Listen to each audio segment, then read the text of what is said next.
I stood in the corner of the ballroom, watching my sister in law parade around in her fitted cream dress, one hand perpetually resting on her stomach. The champagne in my glass had gone warm, but I couldn't drink it anyway, not with what I knew was coming. My name is Soleil, and 3 months ago I lost my husband Lucian in a car accident. Now I was standing in his childhood home, surrounded by crystal chandeliers and wealthy socialites, all gathered for what Peyton had called a celebration of remembrance. Soleil, darling. Peyton's voice cut through the murmur of conversation. Come here, you've been hiding all evening.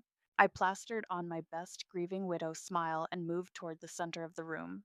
Peyton grabbed my hand, her perfectly manicured nails digging into my skin.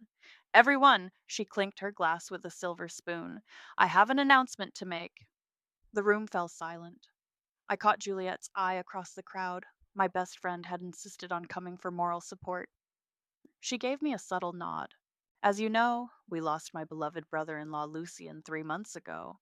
Peyton's voice cracked with practiced emotion, but God works in mysterious ways. Before his passing, Lucian left us with a miracle. My stomach clenched. Here it comes. I'm pregnant, she announced, tears glistening, with Lucian's child. Gasps echoed through the room. I felt dozens of eyes turn to me, waiting for my reaction. Melina, my mother in law, rushed forward to embrace Peyton, sobbing about legacy and divine intervention. How is this possible? Someone whispered. Peyton dabbed her eyes with a monogrammed handkerchief. Lucian and I, we had discussed helping Rylan and me conceive. He made a donation before the accident. We kept it private, wanting to be sure it worked first. Rylan, her husband and Lucian's brother, stood beside her, looking shell-shocked but proud. He'd always been easy to manipulate. Soleil, Peyton turned to me, voice dripping with false sympathy. I know this must be overwhelming, but I have something for you. Her assistant appeared with an envelope. Inside were adoption papers and an itemized bill for prenatal care, party expenses, and what she called legacy maintenance costs. We want you to be the baby's guardian, Peyton announced to the crowd. It's what Lucian would have wanted. The room erupted in appreciative murmurs. What a generous gesture. What a thoughtful sister in law. What a beautiful way to honor Lucian's memory. I looked down at the papers, then back at Peyton's triumphant face. This is unexpected, I managed, my voice steady. Of course, take time to process it, she said, loud enough for everyone to hear. I know it's a lot to take in, but this baby, it's a piece of Lucian, our last connection to him. Melina was openly weeping now. Edmund, my father in law, stood straight backed and proud, already imagining his son's legacy continuing. Thank you, Peyton, I said softly. You're right. This is exactly what Lucian would have expected. She missed my careful word choice, too busy accepting congratulations and showing off the first ultrasound picture. I watched her work the room, spinning her web of lies with practiced precision. Juliet appeared at my elbow. You okay? I took a slow sip of my warm champagne. Perfectly fine. She really did it, Juliet whispered. She really went there. Yes, I murmured, watching Peyton pose for photos with her hand on her stomach. She really thought she could pull this off. What are you going to do? I placed my untouched champagne on a passing waiter's tray and straightened my shoulders. Exactly what Lucien prepared me for. Juliet's eyes widened. You knew this was coming. I smiled, thinking of the fireproof safe in my office and the private investigator's first report sitting in my email inbox. Oh, Peyton, I whispered, more to myself than Juliet. You have no idea what's coming. The party continued around us, a celebration built on lies. But I wasn't worried. After all, Lucian had taught me that the thing about houses of cards is that they only need one well placed breath to come tumbling down. 6 months before the accident, Lucian had come home early from work, looking troubled. I remember exactly how he loosened his tie and sat at our kitchen island, turning his coffee mug around and around. I need to tell you something, he'd said, and I need you to remember it. I sat beside him, sensing the weight in his voice. What's wrong? I had a vasectomy 3 weeks ago. The words hung in the air. I blinked, processing. Okay, why didn't you tell me? He reached for my hand. Because I needed to be sure no one else knew. Not even my doctor knows my real name. I went to a private clinic 2 towns over. Lucian, you're scaring me. What's going on? He pulled out his phone, showing me a series of text messages. Peyton's been hinting at something, suggesting we should help them have a baby, that Ryland's having fertility issues. That's odd. It's calculated, he said firmly. Everything she does is calculated. I've seen her financial records at the firm. She's drowning in debt, shopping addiction, failed business ventures, sketchy investments, and now she's pushing for this arrangement. I felt sick. You think she's planning something? I think she's desperate, and desperate people do desperate things. He pulled out a manila envelope.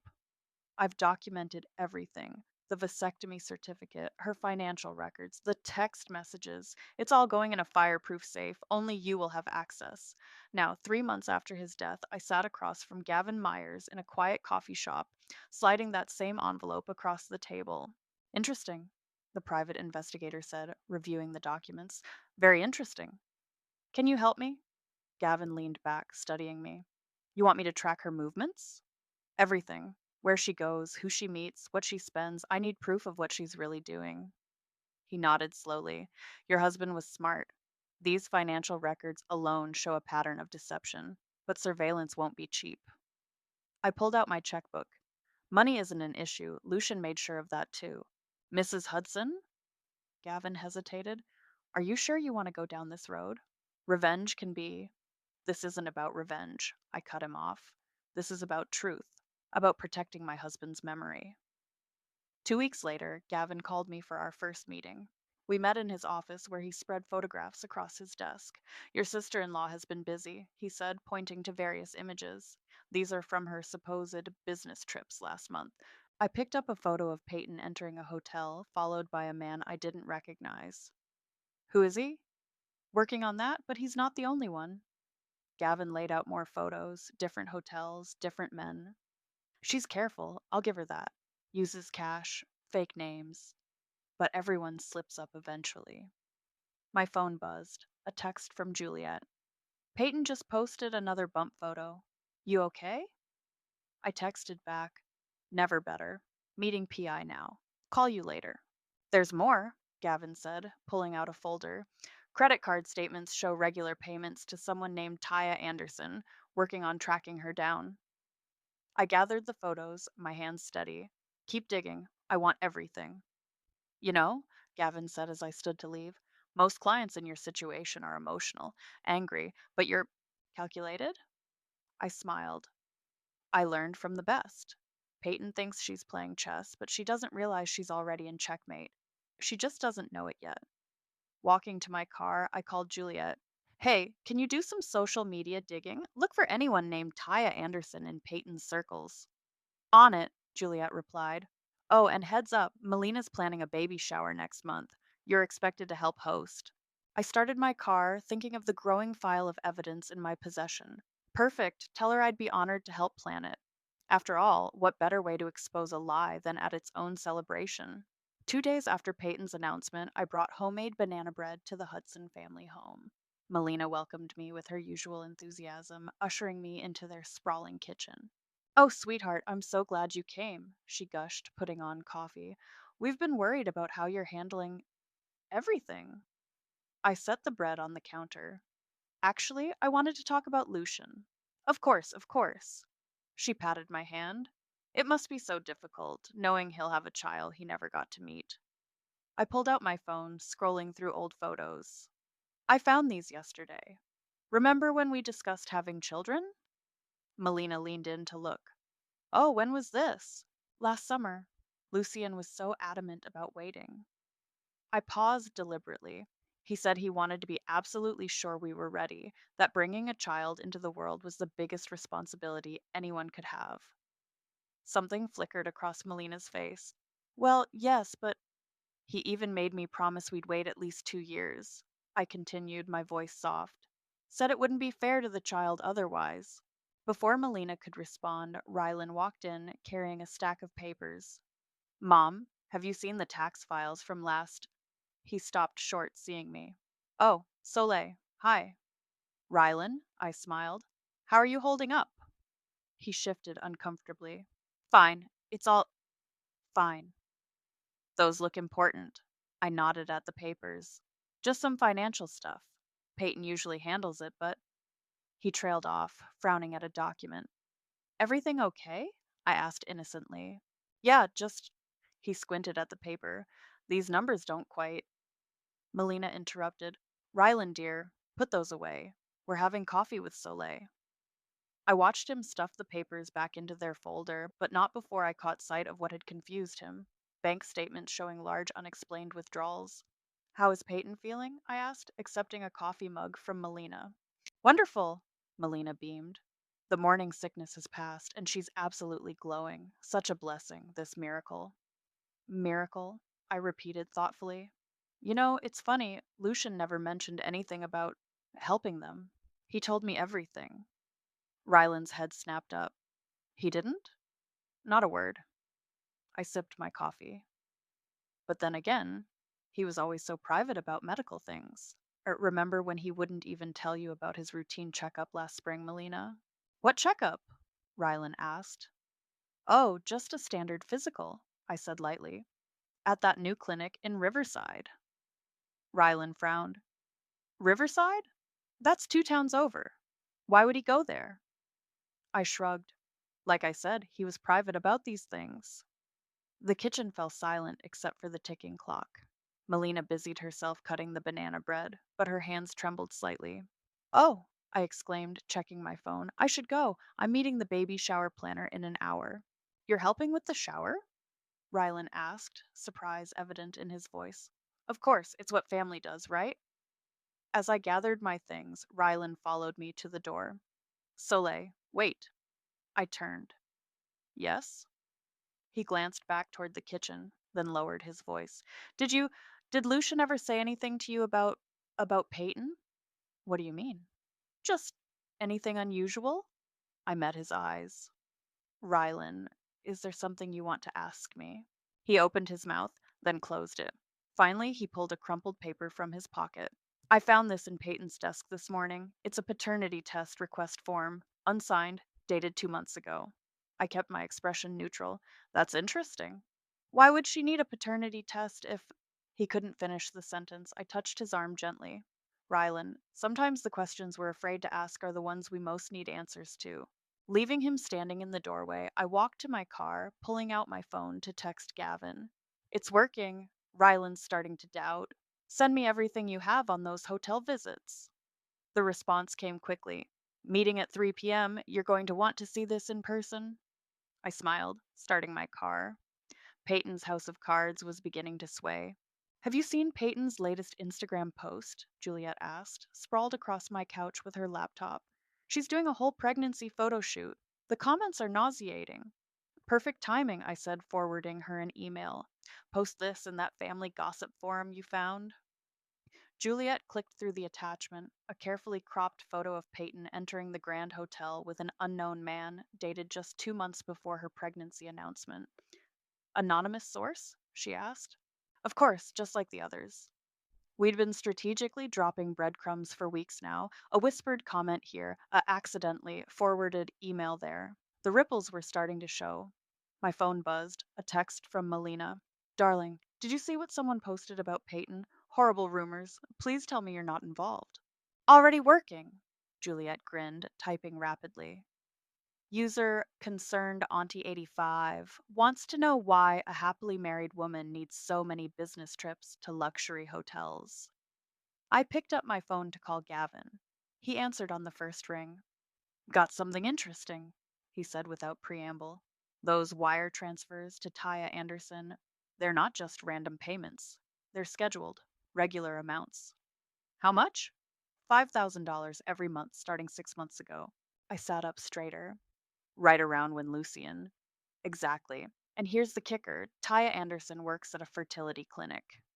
The pieces were falling into place. Send me everything you have on her. Already did. Check your email. I opened my laptop, clicking through Gavin's files. Taya Anderson, 27, fertility clinic coordinator, multiple social media connections to Peyton, though carefully hidden. Juliet? I called out. Search for Taya Anderson in Peyton's Instagram followers. On it, found her, private account, but oh my god. What? She just posted a story. She's at the same resort Peyton checked into last week. I smiled. Screenshot everything. My phone buzzed again, this time a group text from one of Peyton's friends.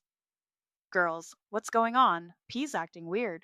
She just called me crying about people trying to ruin her blessing. Another text followed.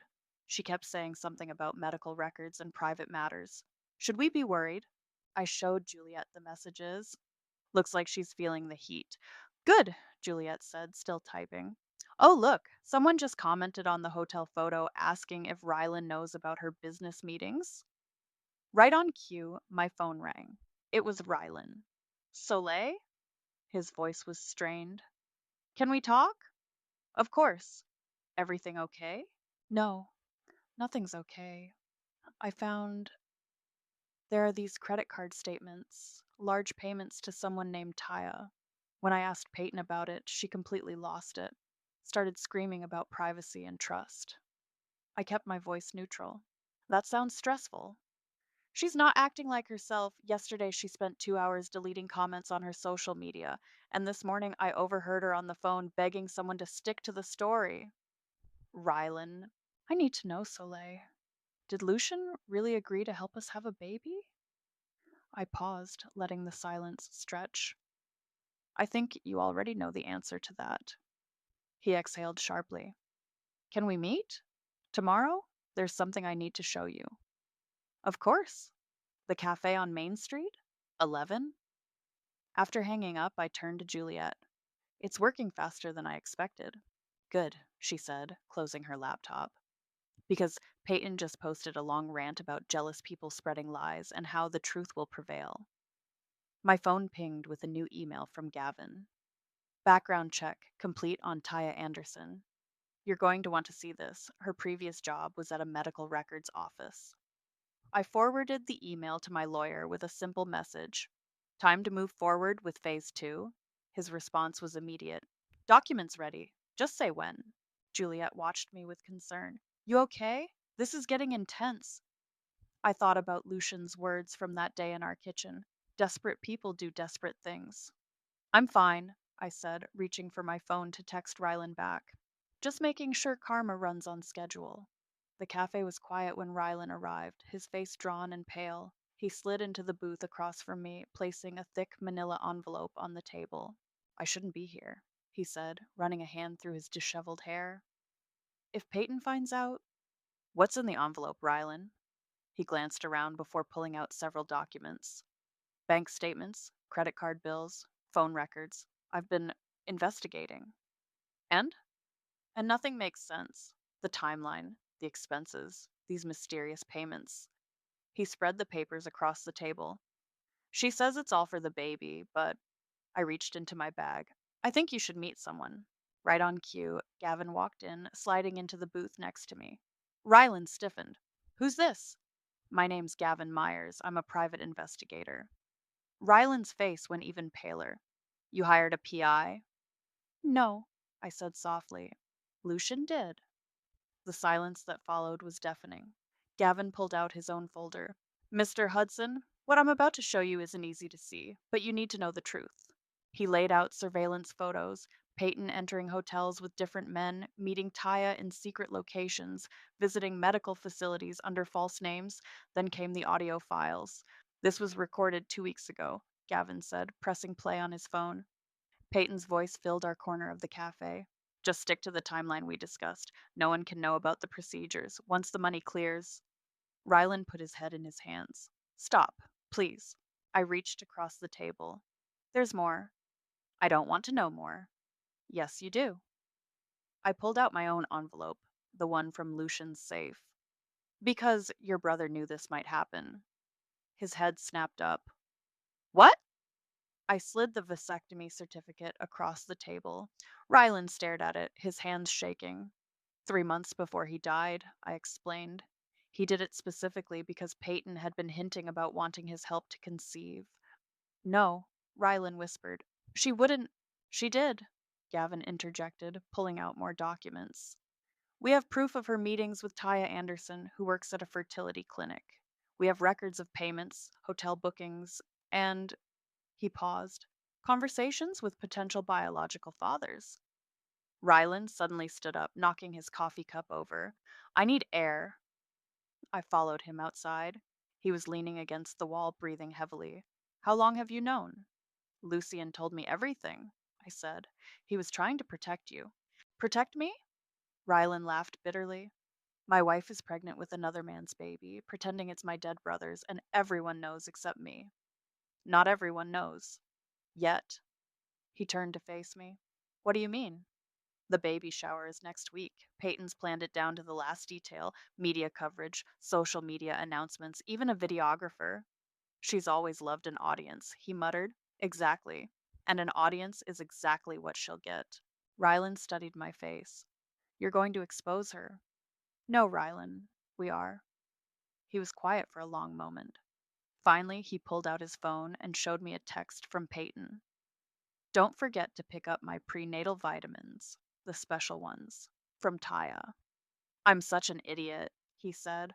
All those business trips, the secret phone calls, the weird payments. I wanted so badly to believe she was just trying to give us a family. It's not your fault, I said. She's very good at what she does. Was, he corrected, straightening up. She was very good at what she did. What do you need me to do? Back inside, Gavin was organizing his files. Everything's ready, he said. Just need to know when. I looked at Rylan. The baby shower is on Saturday. Full media coverage, live streaming, all of Peyton's social circle in attendance. Perfect, Gavin nodded. I'll have everything prepared. As we left the cafe, Rylan grabbed my arm. Soleil, thank you for showing me the truth, for helping me see. I thought of Lucian, of his determination to protect his brother. That's what family does, I said. The real kind, anyway. Play it again, I told Juliet, watching the screen intently. We were in my home office, reviewing the presentation for tomorrow's baby shower. She clicked replay. The video began with photos of Lucian and me, then smoothly transitioned to his favorite quotes about honesty and family.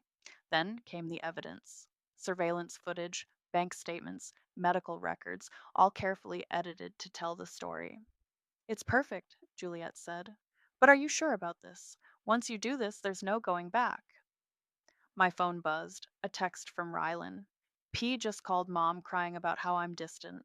Says I'm not excited enough about the baby. I'm sure, I replied to Juliet, showing her the text. The question is, are you ready to play your part? She nodded, patting the laptop bag containing the backup drive. Born ready, though I still can't believe she invited me to help with the technical setup. Peyton always did underestimate everyone around her. My doorbell rang. It was Marcus, my lawyer, carrying his signature leather briefcase. Everything's in order, he said, spreading documents across my desk. Once the evidence is presented, we can immediately file for fraud charges. The financial implications alone will destroy her, I finished. Not just her, Marcus warned. This could impact the whole family. Are you prepared for that? I thought of Melina's blind devotion, Edmund's desperate grasp at legacy, Ryland's shattered trust. They deserve the truth. Speaking of truth, Juliet called from my laptop. Taya Anderson just posted something interesting. I moved to look. There it was, a cryptic status update. Sometimes the biggest lies come from those closest to you. Truth always finds its way out. She's nervous, I said. Good. My phone rang. Gavin. We've got movement, he said without preamble. Peyton just withdrew $50,000 from her secret account. She's planning to run, Juliet guessed. No, I said. She's planning insurance. Marcus, can we freeze those accounts? He was already dialing. On it. We'll need Ryland's signature on some documents. As if on cue, Ryland walked in. He looked exhausted. She's becoming unhinged, he said. This morning she was screaming about loyalty and family obligations. Then she asked me to sign some papers without reading them. Did you? No. That's when she really lost it. Started talking about how I never supported her, how I was jealous of Lucian. Marcus handed him a stack of papers. Sign these instead. They'll protect your assets when everything comes out. Ryland's hand shook as he signed. I still can't believe she. Don't, I cut him off. Don't make excuses for her. Not anymore. Juliet called us back to the laptop. Final run through. Everyone needs to know their cues. We watched the presentation again, the opening tribute, the carefully timed reveals, the damning evidence, each piece building on the last until there was no room for denial. The videographer's been paid? I asked.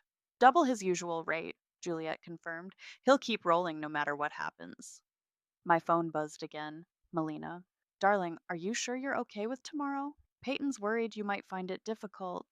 I showed the message to Rylan. He laughed humorlessly. Even now, she's playing the victim. Not for much longer, Marcus said, checking his watch. I should go. The legal team will be standing by tomorrow. After everyone left, I went to my bedroom and opened the safe hidden behind my wedding photo. Inside was one last envelope from Lucian, labeled, If Peyton Ever Tries Something. I'd read his letter so many times I knew it by heart. My love, if you're reading this, it means Peyton has finally shown her true colors. Don't let her twist my memory. Don't let her hurt our family. Be stronger than her lies. My phone lit up with a final text from Gavin. Everything's set. Target confirmed for tomorrow. No turning back now. I replied with 2 words. Good night. Tomorrow, Peyton's carefully constructed world would crumble. Tomorrow, truth would win. Tomorrow, Lucian's memory would be protected. But tonight, I needed to sleep. After all, every great performance requires a well rested actor. The Hudson family ballroom sparkled with pink and blue decorations. Peyton held court in a designer maternity dress, one hand perpetually resting on her stomach as photographers circled like sharks. Soleil, she called out, waving me over. Come take a photo with the mama to be. I smiled, moving to stand beside her. The camera flashed. Such a brave face, she whispered in my ear. It must be so hard, knowing another woman is carrying your husband's child. You have no idea how right you are about that, Peyton. She missed my meaning, already turning to greet more guests. Juliet caught my eye from the AV setup and gave a subtle thumbs up. Everyone, please take your seats, Melina announced. We're about to begin the tribute video. The lights dimmed. Peyton positioned herself center stage, dabbing at her eyes preemptively.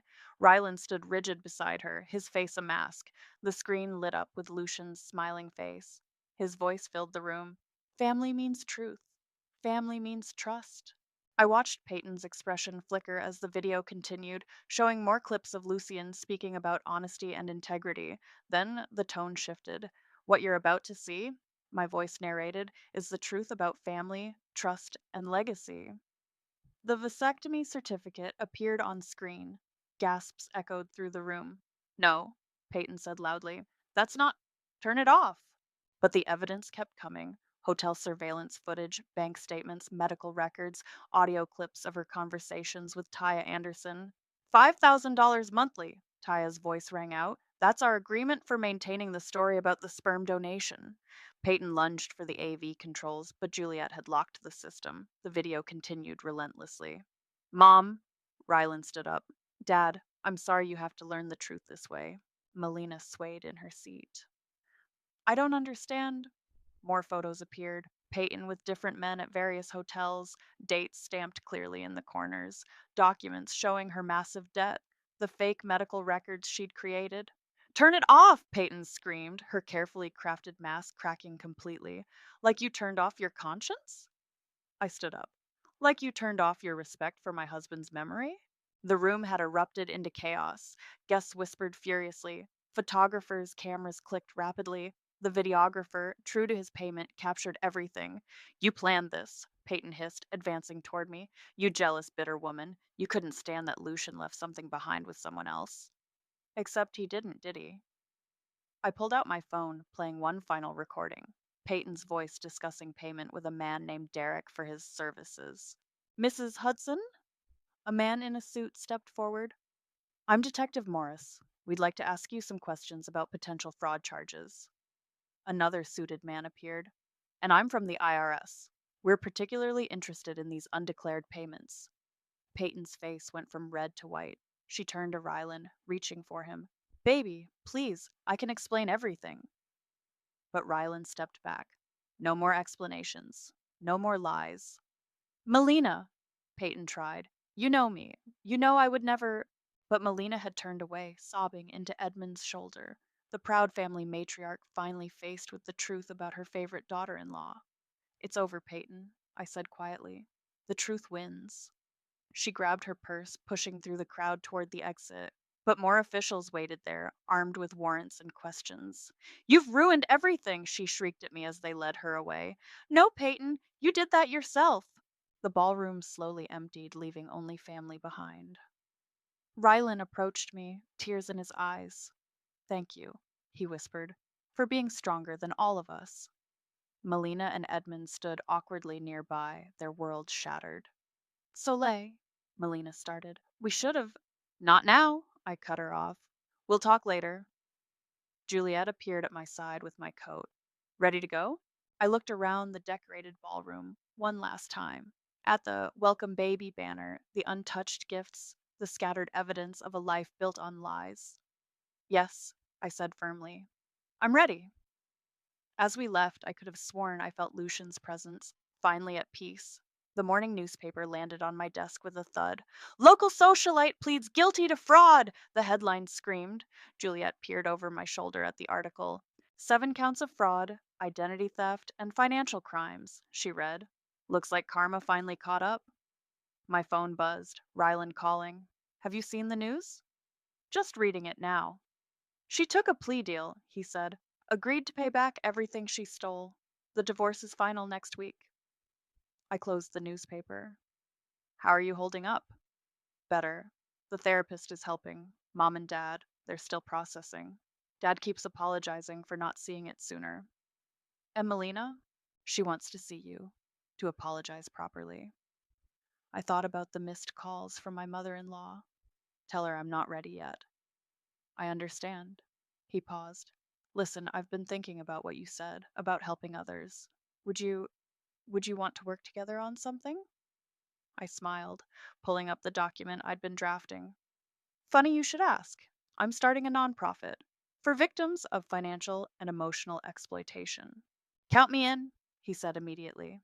It's time I did something good with the family money. A knock at my door interrupted us. It was Gavin. Got a minute? He asked, holding up a folder. Found something interesting in Peyton's old records. I said goodbye to Rylan and gestured for Gavin to sit. What did you find? Remember Taya Anderson? Turns out she's cooperating with prosecutors. She gave them everything: dates, names, other victims. Other victims? He nodded grimly. Peyton's pulled this scam before. Different cities? Different names? She's a professional con artist. Does Rylan know? The DA's office is briefing him today. Gavin hesitated. There's something else. Those business trips? She was meeting with publishers, planning to write a book about carrying her dead brother in law's miracle baby. My stomach turned. She was going to profit from Lucian's death? Not anymore, Juliet said firmly. Now she's just another cautionary tale. My computer pinged, an email from Marcus. Nonprofit paperwork approved. The Lucian Hudson Foundation for Truth and Justice is officially registered. Perfect timing, I said, showing them the email. Ready to help me build something good out of all this? Juliet grinned. Always. Count me in too, Gavin added. Pro bono investigative services for victims who can't afford them. I opened my desk drawer and pulled out Lucian's last letter. He wrote that truth always finds its way to the surface, that lies might win battles, but honesty wins wars. Smart man, Gavin said. Yes, he was. I stood up, pinning the nonprofit's mission statement to my wall. And now his legacy will help others fight their own battles. My phone buzzed again, a text from Edmund. The Family Foundation would like to make a substantial donation to your cause, if you'll accept it. I showed Juliet the message. What do you think? I think, she said slowly, that healing happens in unexpected ways. I typed back, let's meet next week. Bring Melina. Looking around my office, at Juliet already sketching website designs, at Gavin organizing case files, at the mission statement promising help to those fighting manipulation and fraud, I felt something shift inside me. You know what Lucian would say right now? I asked them. What's that? Juliet looked up. That vengeance doesn't rewrite the past, but it can make the silence around it sharp enough to cut through generations of lies. And then? Gavin asked. I picked up my phone to call Rylan back. And then we build something better in its place. The morning sun streamed through my office windows, illuminating the newspaper headline. But I wasn't looking at Peyton's downfall anymore. I was looking at the future, at the chance to help others find their voice, their strength, their truth. Sometimes the best revenge isn't destruction at all, it's creation, building something meaningful from the ashes of betrayal. That's what Lucian would have wanted. That's what I wanted too. And that's exactly what we were going to do.